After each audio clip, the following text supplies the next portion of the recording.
ছাত্রদল কর্মী পারভেজ হত্যার প্রতিবাদে কালিয়ায় বিএনপির শান্তিপূর্ণ বিক্ষোভ ও পথসভা। আমাদের প্রতিনিধি মোহাম্মদ রাসেল শেখের নড়াইল জেলা থেকে পাঠানো ভিডিওচিত্রে থাকছে বিস্তারিত। নড়াইলের কালিয়ায় 30শে এপ্রিল রোজ বুধবার বিকাল 4 ঘটিকার সময় ছাত্রদল কর্মী পারভেজের মৃত্যুকে কেন্দ্র করে আজ কালিয়া উপজেলায় ও পৌর বিএনপি এবং তাদের অঙ্গ ও সহযোগী সংগঠনের উদ্যোগে একটি শান্তিপূর্ণ বিক্ষোভ মিছিল ও পথসভা অনুষ্ঠিত হয়। পথসভায় প্রধান অতিথির বক্তব্যে রাখেন কালিয়া উপজেলার বিএনপি সভাপতি সরদার আনোয়ার হোসেন। বলেন, যে কোনো প্রাণহানির ঘটনা আমাদের গভীরভাবে ব্যথিত করে। দেশের শিক্ষিত যুব সমাজ যেন নিরাপদ ও সম্মানজনক পরিবেশে মত প্রকাশ করতে পারে, এটাই আমাদের প্রত্যাশা।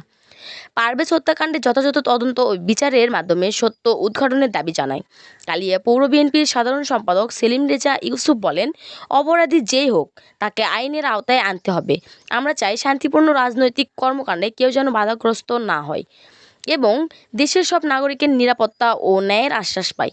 খুলনা বিভাগীয় হিন্দু বৌদ্ধ ঐক্য পরিষদের জাতীয় সাংগঠনিক সম্পাদক আনন্দ সাহা বলেন, মানবিক মূল্যবোধ, ন্যায় বিচার ও সামাজিক সহাবস্থানের পক্ষে আমরা সবাই একসাথে দাঁড়াতে চাই। এ ধরনের ঘটনার বিচার হলে সমাজে আইনের শাসনের প্রতি মানুষের আস্থা বাড়বে।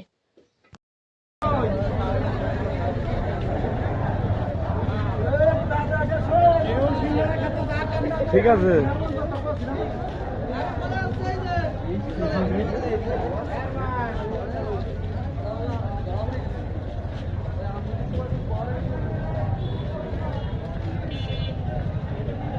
এই যে সব ফাঁকি মাছ আছে।